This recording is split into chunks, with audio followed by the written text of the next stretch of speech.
Hey, I'm Simpson, and today I'll be taking a look at a game called Orborun, which was developed by Tiny Lab Productions. In Orborun, you essentially control a pinball and are tasked with navigating through a 3D maze.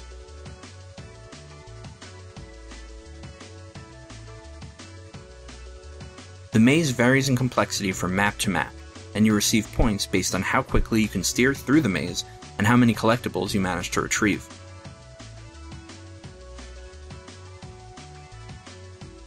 I played the recently released Steam version of the game, but it has been out for mobile devices for quite some time.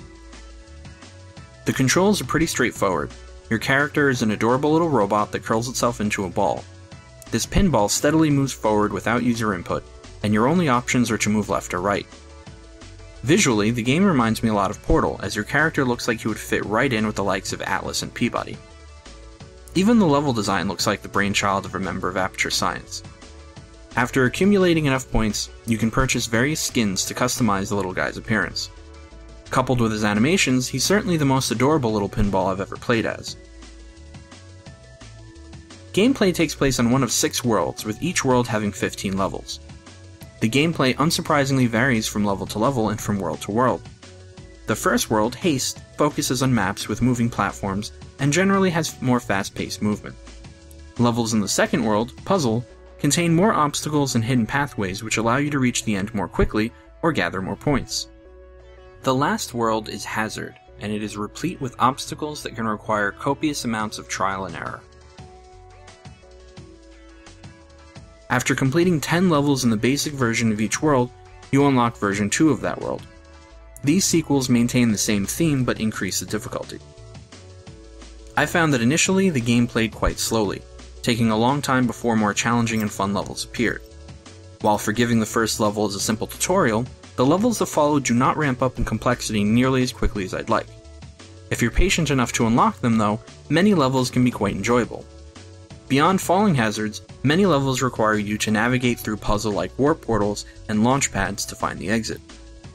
Overall, I'd still prefer more opportunities for fast-paced pinball maneuvering. There is one particular power-up that launches the pinball rapidly forward, forcing you to make quick decisions. I found these sections to be the most enjoyable, but also the most rare. I did have a few problems with the game though. When you crash into a wall or fall off the world, you respawn at the previous checkpoint. Unfortunately, the checkpoint system is flawed. From my experience, you respawn facing the same direction you were facing when you triggered the checkpoint, but without the same inertia. So while you may have previously been able to navigate successfully going full speed, you're now doomed to fail repeatedly until you run out of lives. Or worse yet, you put yourself in such a bad trajectory going into the checkpoint that you never had a chance in the first place. It would be a better system if respawns were all preset, to ensure that the player had a chance of moving forward successfully. While it was an irritating problem, it was thankfully rather rare. My most annoying complaint about the game actually has little to do with the core game itself. When you launch Orborun, you're presented with a configuration window to set the resolution and keyboard inputs. Unfortunately, there's nothing that allows you to set the sound levels, and I was met with a deafeningly loud soundtrack when first launching the game. Moreover, these settings cannot be changed in-game. If Tiny Lab could add just a few more configuration options, coupled with the ability to at least change key bindings and sound levels in-game, I think it would go a long way.